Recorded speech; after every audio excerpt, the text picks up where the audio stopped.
Finger prints انسانی جسم کی انگلیوں میں لکیریں تب نمودار ہونے لگتی ہیں جب انسان ماں کے پیٹ میں 4 ماہ تک پہنچتا ہے۔ یہ لکیریں ایک ریڈیائی لہر کی صورت میں گوشت پر بننا شروع ہوتی ہیں اور ان لہروں کو بھی پیغامات ڈی این اے دیتا ہے۔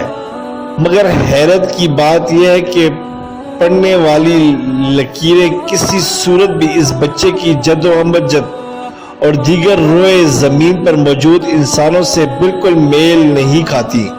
گویا لکیریں بنانے والا اس قدر دانا اور حکمت والا ہے کہ وہ کھربوں کی تعداد میں انسان جو اس دنیا میں ہے اور جو دنیا میں نہیں رہے، ان کی انگلیوں میں موجود لکیروں کی شیپ اور اس کے ایک ایک ڈیزائن سے باخبر ہے۔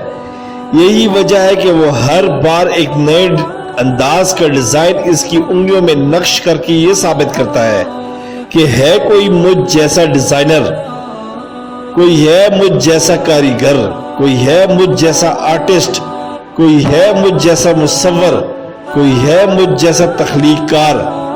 حیرانگی کی انتہا تو اس بات پر ختم ہو جاتی ہے کہ اگر جلنے، زخم لگنے یا کسی وجوہات کی بنا پر یہ فنگر پرنٹ مٹ بھی جائے تو دوبارہ ہو بہو وہی لکیریں جن میں ایک خلیے کی بھی کمی بیشی نہیں ہوتی ظاہر ہو جاتی ہیں۔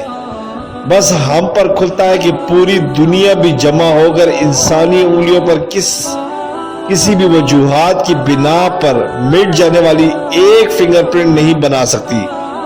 کوئی تو ہے جو نظام ہستی چلا رہا ہے، وہی خدا ہے، وہی خدا ہے، وہی خدا ہے۔ سبحان اللہ۔ سبسکرائب کریں، لائک کریں اور بیل آئیکن پہ کلک کریں تاکہ آپ کو اس طرح ہی پیاری اچھی اسلامی ویڈیو ملتی رہے۔